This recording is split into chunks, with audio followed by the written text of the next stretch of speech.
Oi gente, eu sou a Ione do Minha Vida Literária. Na lista de indicações de hoje eu separei histórias que eu adoro e que têm em comum o fato delas terem passagens muito importantes em tribunais, com julgamentos acontecendo.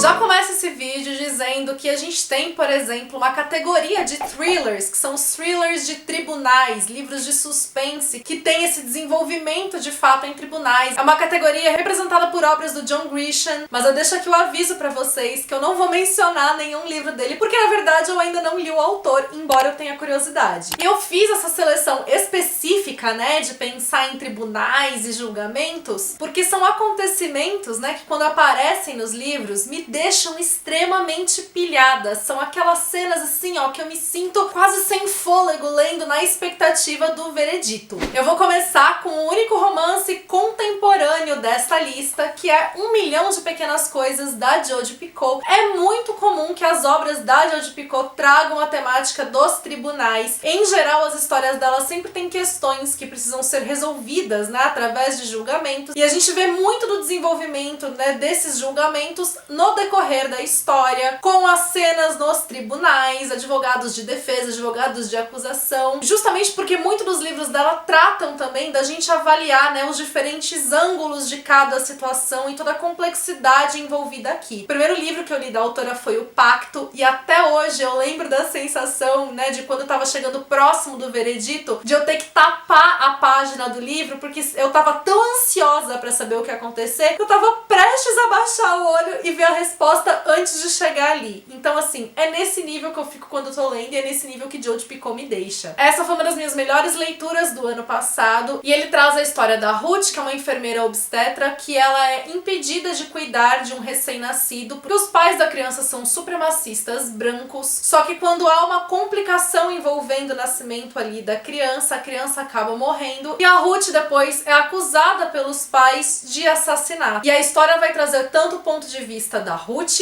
da advogada de defesa dela, que é uma advogada branca, e a visão do pai supremacista branco, que é a perspectiva mais difícil de engolir ao longo da leitura. Ela traz uma visão de mundo odiosa e a Jodi Picoult trabalha toda a temática do racismo muito bem aqui, especialmente porque ela, da posição de uma mulher branca, se coloca nesta posição na história e ela vai falar especialmente do privilégio branco, da perspectiva da branquitude. Além dos temas que ela coloca aqui, o livro em si prende a gente demais e essa construção do tribunal, o desenvolvimento em si do enredo e das personagens é fantástico. Entrando aí nos romances históricos de época, um romance nacional, Livre para Recomeçar, da Paula Alexandra, que também é uma história incrível. Acompanha a trajetória da Anastácia, que ela se casou na França, mas ela foi enviada para o Brasil pelo marido dela, um marido abusivo, para ficar presa em um hospício porque ele alegou que ela estava louca. E a história começa depois desse homem morrer e ela enfim se ver livre. A gente tem um romance acontecendo aqui entre a Anastácia e o Benício. O Benício é filho de um poderoso cafeicultor, ele é um filho bastardo, então ele tem muitas questões também de opressão com o pai dele. E além desse romance acontecendo entre a Anastácia e o Benício, a gente tem um panorama histórico muito bem desenvolvido também pela Paola, também com temas extremamente pertinentes trabalhados aqui, e que no desenvolvimento do enredo a gente chega também num momento de tribunal, numa cena de tribunal, que acaba trazendo também esse momento aí de mais tensão pra história, que deixa a gente muito na expectativa de ver o que vai acontecer. A Paola trabalha muito bem os personagens, os núcleos secundários da história também são muito bem desenvolvidos, a rede de apoio que eles trazem pros protagonistas, como cada um tem a sua história bem contada aqui. Então foi um livro assim que me encheu os olhos em todos os sentidos ao longo da leitura. Mais um livro incrível, que foi um dos livros talvez que mais tenha me feito sofrer e chorar na vida, mas que eu amei cada página.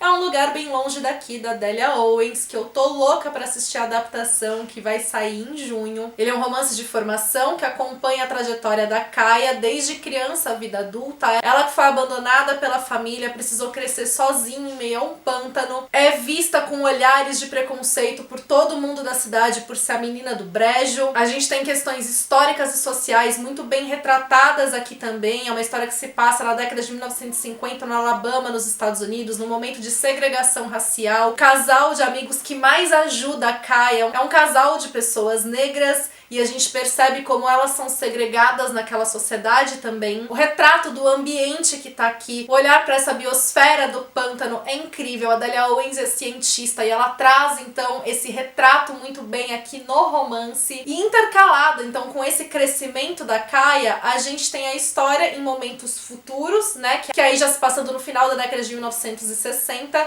em que aconteceu um assassinato ali naquela cidade e que vai culminar também num tribunal, num julgamento daquele caso. Essa investigação é o que traz o panorama de suspense pro enredo, que vai mexer também com a nossa curiosidade, porque a gente quer entender o que foi que aconteceu, trazer mais tensão ainda pra história. E também assim, essas páginas do tribunal eu li quase sem fôlego, querendo chegar ao veredito. Foi um livro que me emocionou do começo ao fim, pela sensibilidade com que a Delia Owens trabalha as emoções, os sentimentos da Kaya, como eles são tão verdadeiros, tão dolorosos, e como tudo é tão bonito, tão bem construído, tudo tão honesto. Ele é um livro que deixa a gente com as sensações à flor da pele, que traz demais toda a humanidade dos personagens aqui. Outro romance histórico maravilhoso é Um Caminho para a Liberdade, da Jojo Moyes. Também vai se passar nos Estados Unidos, na década de 1930, em que a gente tem um grupo de mulheres que inaugura uma biblioteca itinerante para poder levar livros para as pessoas que moram nas regiões mais afastadas. E isso que elas fazem é visto como uma ousadia naquele momento, né? Especialmente por serem mulheres na dianteira desse projeto. E a Jojo Moyes, ela também vai trabalhar muito bem as personagens. É um livro que vai falar muito também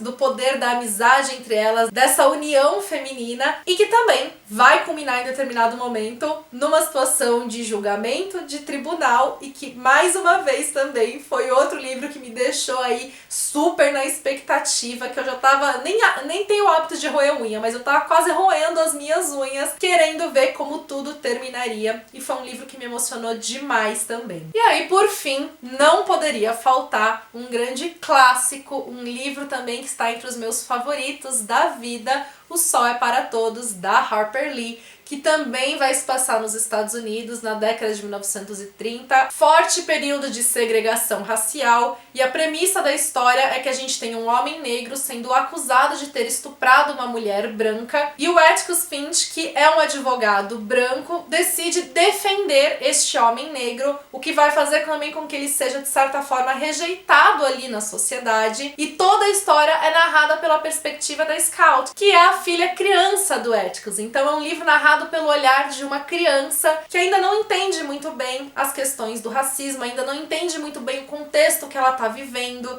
ela tá aprendendo a entender melhor quem são as pessoas, aquilo que é comentado, e é um livro fantástico, extremamente emocionante, e não é à toa que ele é um grande clássico aí da literatura estadunidense. Tem adaptação também para os cinemas, que também vale a pena demais ser assistida. E vocês, que outros livros que se enquadram nessa categoria vocês leram, já gostaram? Deixem para mim nos comentários sobre esses que eu citei também, quais vocês já leram, quais vocês têm curiosidade de ler, pra gente trocar aquele bate-papo de sempre. Gostou desse vídeo? Deixa aqui sua curtida, isso ajuda muito o meu trabalho, a minha forma também de saber o quanto vocês gostaram do que eu trouxe aqui, então obrigada por isso. Pra quem tá chegando agora no canal, seja bem-vindo, seja bem-vinda. Aproveita, se inscreve e ativa o sininho pra não perder nenhuma notificação. Me acompanha também nas demais redes sociais, por lá a gente tem um contato mais próximo. Beijos pra todo mundo, até o próximo vídeo.